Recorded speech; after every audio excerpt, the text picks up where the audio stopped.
This is the third Pearl of Africa Summer Leadership School, organized by Mastercard Foundation Scholars Program at Makerere University, in partnership with the Private Sector Foundation, Uganda.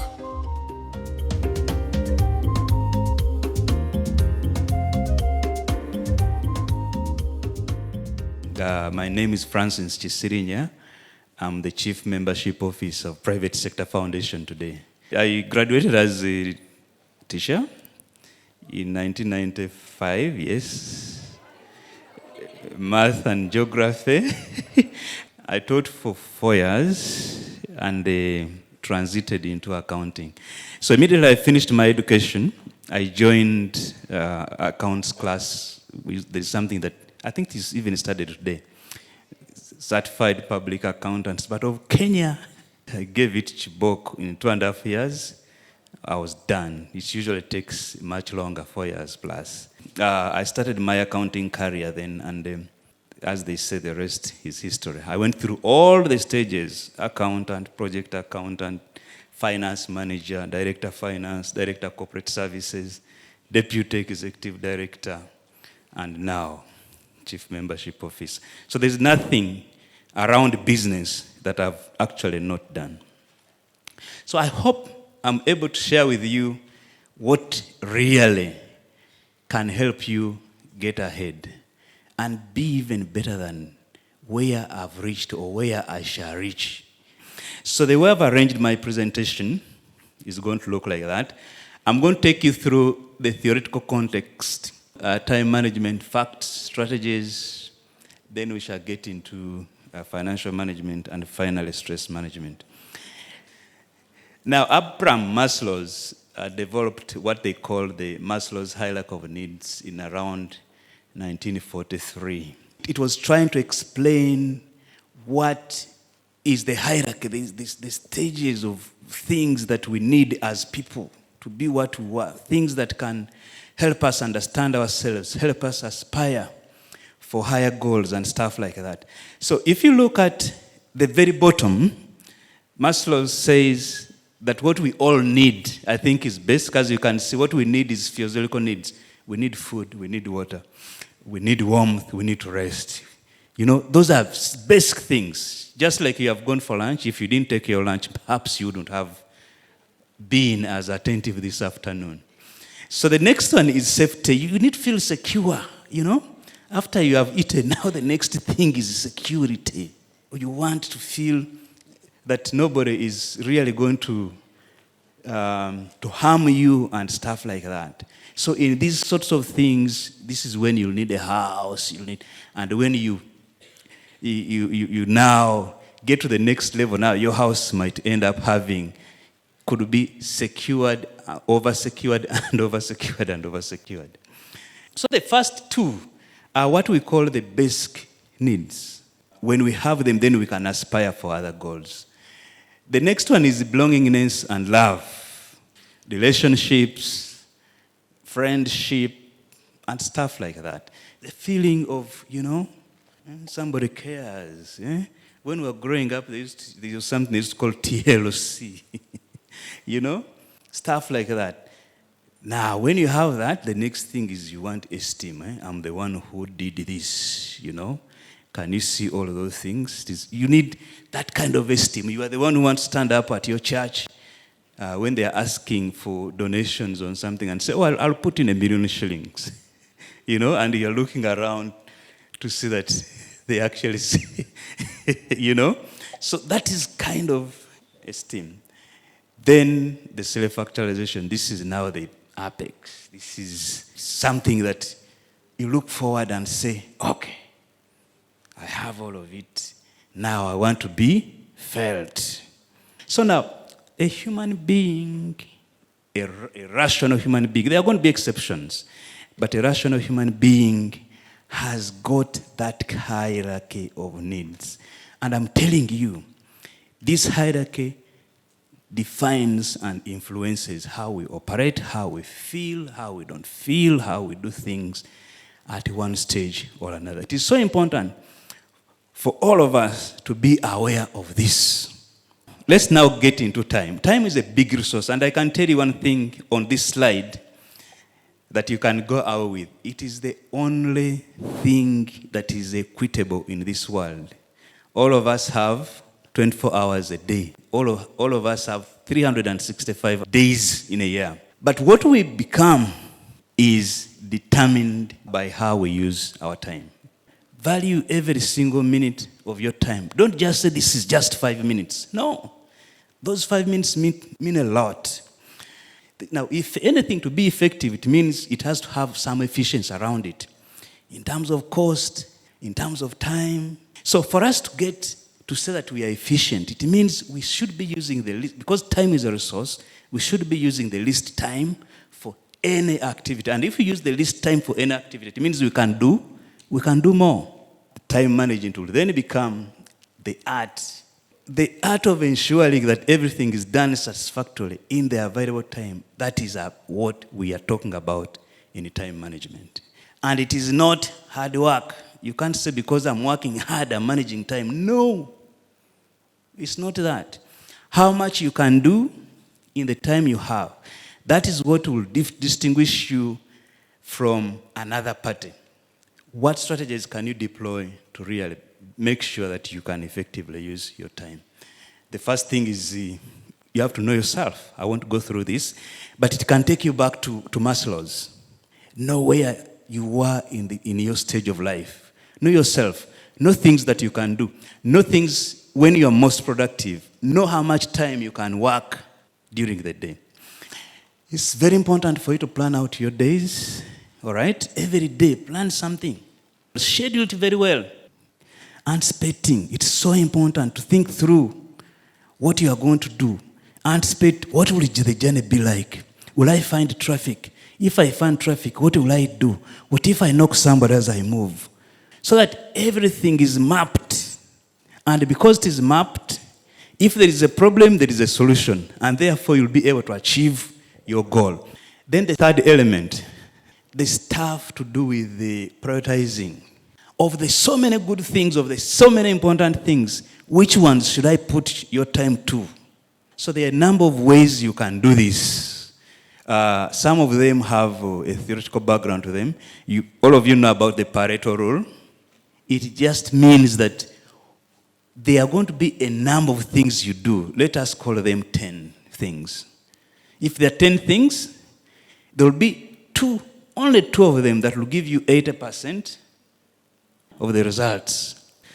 I was told a trick recently by a colleague who runs a supermarket, let me tell you. Forget those big ones. Look at that supermarket around where you stay. An average supermarket. Have you ever noted that where the owner or the cashier sits, that is where you have bottles of wine, that is where you have perfumes? Why? The idea is this: in our local groceries, our village supermarkets, we always go there to buy essentials. A loaf of bread, kilogram of sugar, some soap, cooking oil, and stuff like that. But those things don't make money for the supermarket guy. No. What it does is to bring you in. The moment you are there, then the fellow is going to skin you. He's going to show you that nice wine bottle. He's going to show you that nice perfume. And then you'll pay. That kind of thing will sell for about 35,000. Now, have you ever found out how much that smart roll-on costs? Where it comes from? And the headquarters of perfumes is Dubai. These things cost about 3,500. Maximum 5,000. And these fellows, actually, they bring these perfumes as hand luggage. They don't even pay. So now he puts it, yetega. And then you come. So can you see that the perfumes, the wines are going to make them 80% of the money? They don't make money on the bread, but the bread brings you. So if you are ever going to manage your time very well, productively, please, the Pareto 80% rule is one of the most powerful tools you can use to manage time. Develop the skill. If there is anything that you must go with from this training about time management, it is about developing priorities. The rest of the things perhaps we may not go over, but I'm hopeful that each of you can be able to make nice decisions on time management. Choosing between competing priorities. You can read through the rest of the others. There is something on distractions, especially today, in today's work environment. We really have a lot that can distract us. In the past, those of you who enjoyed small talk, somebody needed to walk to your desk and sit. But now it is in the palm of your hands. So the distractions, you're working on something, then you're on social media, you're on Tata Sam, you're on Mama Kachala, you're on, oh my God. Train yourself and say, I'll not go to social media unless it is break. Train yourself. It's a very simple thing. Then remember also to refresh, guys. Okay? Don't overstretch. Don't fail to refresh, and then you become so rugged, so confused, you know? But finally, also audit yourself. Ask yourself, when you do all those things, what has worked very well for you? What has not worked well for you? Okay? Let's now go to the next area, financial management. Okay? And I'm not going to go into financial management that we do for organizations. No. We want your personal financial management, your personal money. How do you manage it so that it gives you value that you need? What we call finance management, we've said it is a science of effectively using your money to generate value for you. How do you manage it to make sure that you are able to manage your current and future needs? Because they're not going to end. Uganda is being improved day after day. And I can tell you, what is the life expectancy of Ugandans today? 70. What is the retirement age? 60. Okay. Now, if you are 23, it means you have 37 years to retire. Okay? But you'll be around for another 10 years, not earning anything. Okay? Or even more. I'm very sure maybe by the time you are there, life expectancy could have gone to 100. But you'll have retired at 60. How are you going to pay for your needs? The formula is very simple. It doesn't matter how much you earn, but you must always spend less than what you earn. Warren Buffett, I think, is around the fourth richest person today in the world with the hundreds of billions of dollars in wealth. The fellow still stays in a bungalow. Then the fellow drives a 1970 sedan. Sedan is a saloon car. Can you imagine? And one time I read that he buys things on sale. I had to do that. For me, I shop on the 26th of December. Why? You, the fellows who have money, have already bought by 24th. You have paid 3-4 times the cost. So for me, I pay less. But the point is that if you cannot find ways of spending less than you earn, you are never, ever going to make it. I would like today for us to speak about investments. When you spend less and remain with some money, what do you do with it? The moment you save, it means you are able to invest. All right? Why? Because investments generate wealth. And if you want to grow and maintain wealth, you must make sure that investments generates for you income, but it can also grow in value, what they call capital appreciation. But please, to make sure that you are living, your investments are well balanced, they can give you the return you want. Make sure that you have a balance between investments in fixed assets or non-liquid assets and investments in liquid assets. Now, liquid assets mean those things you can get cash out of quickly. People who are making it in this country are those who are balancing the two. He buys a plot of land here because he knows this plot of land will appreciate, the value will increase so much. Now, when can you ever get enough money to save? The other day, Bank of Uganda told us that it is only 220 Ugandans out of 22 million Ugandans who earn $1 million shillings as income in a month. Did you read that report? Now, when are you ever going to save? And I don't know whether many of you will be part of that 220,000 Ugandans. How much can you save out of that in $1 million shillings? But the average is 150,000. But does it mean that you won't invest, you won't make money? So this is the practical way how you can, even with your little salary, with your little money, it's the practical way how you can make money and invest. The first one is forced savings. How many of you know about forced savings? There is NSSF. Yes? Investment clubs. Very good. Insurance. Insurance, yes. Maybe loans. Very good. Fantastic. Ladies and gentlemen, for us to ever get ahead, okay, we must do all those things. Now, because what we earn is not so much and the needs are too much, we many times find ourselves unable to save willingly. So somebody must force you to save. If you have an office circle and they cut the money there, it is gone. You'll save from it. If you have an insurance policy and you have instructed your bank that on this day when I'm paid, they should take so much. It is forced and it goes, doesn't come back. It comes back after the time you have agreed. Cash rounds, like you are here, you say, let's make a cash round. This week, let everybody bring 50,000.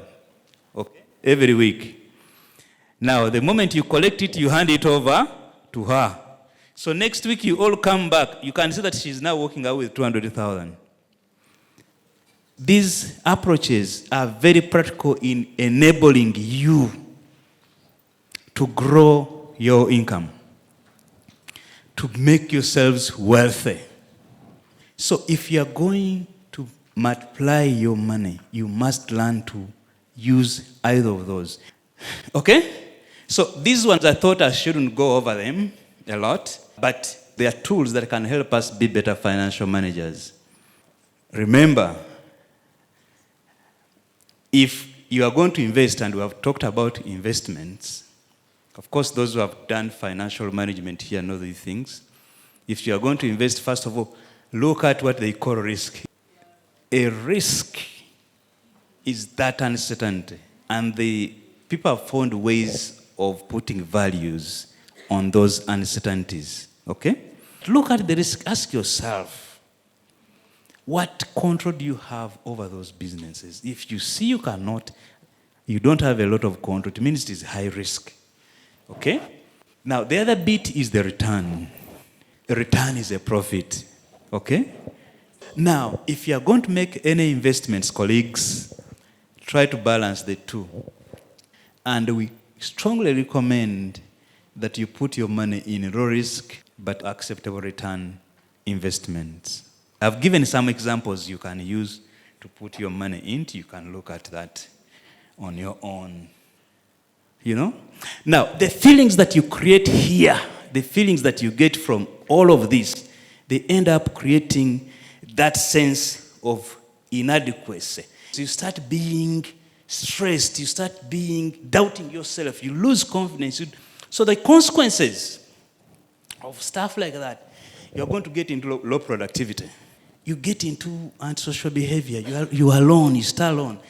Because you are feeling inadequate, because I'm not yet married, because I've not yet bought the car, and my friends have, they create that kind of situation.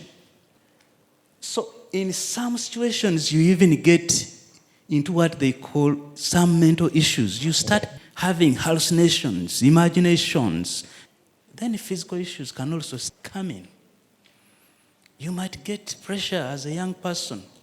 So if you end up with stress, this is where you are going. Those are the consequences. And for us in the workplace, we don't have a human heart. Businesses don't have a heart. So because of those challenges, you cannot keep any of those and more. You can't keep time. You can't concentrate. Responsiveness. You are no longer able to be responsive. You can't communicate anymore. You can't work with anybody because you feel inadequate. You feel insecure. Then productivity? Zero. It's not there. We also need you to be an engaging staff. Somebody who is able to have an eye for detail, for quality. You engage, talk with the others. Contribute meaningfully. So you can see the stress that comes through, all right? It might have come from financial management because you somehow got excited because this deal was too good to, to let go. And they failed, they cheated your money. So everything else gets lost. If ever you want to succeed at your workplace, you must be able to manage stress so that nothing ever gets in the middle of your productivity. Because when people are raising people's salaries, when they are promoting others, when they are looking for people to terminate, they terminate those that have failed along that. Every job has its challenges there. You must be able to overcome those challenges by understanding yourself along the Maslows, but there are also self-awareness tools that you can use to understand yourself. Make sure that those things that come through don't stress you. You have to develop those particular shock absorbers. The feeling that this is not the end of life. Try as much as possible to be the guy with the most information in an environment. You have researched, you have seen modern practices, you are sharing. So even if they wake up next day and say, we are going to restructure the organization, we are going to make some people redundant, you're not going to be stressed out of it. You're not going to be stressed out. That kind of approach brings in, you are able to socialize better because you are a confident person. You feel you have something more. You can talk to your managers freely. You can make suggestions. Now, because everything is in its place, you are able to put down results. So when you have results, then you have the opportunity to move forward. The other thing that will help you to go ahead, ladies and gentlemen, is what they call the self-promotion. The presence. If you enter the room, if you enter the meeting, do people feel your presence? Are you contributing meaningfully to the discussions? This is presence, this is self-promotion. You have to build your skills. I think you have been taken through a number of skills here. You have to be dependable. And finally, let the Maslows mean something to you, colleagues. There is no trick that gets you to that level. It is a scientific approach to life. It will get you there. So, ladies and gentlemen, I think I've spoken for a very long time.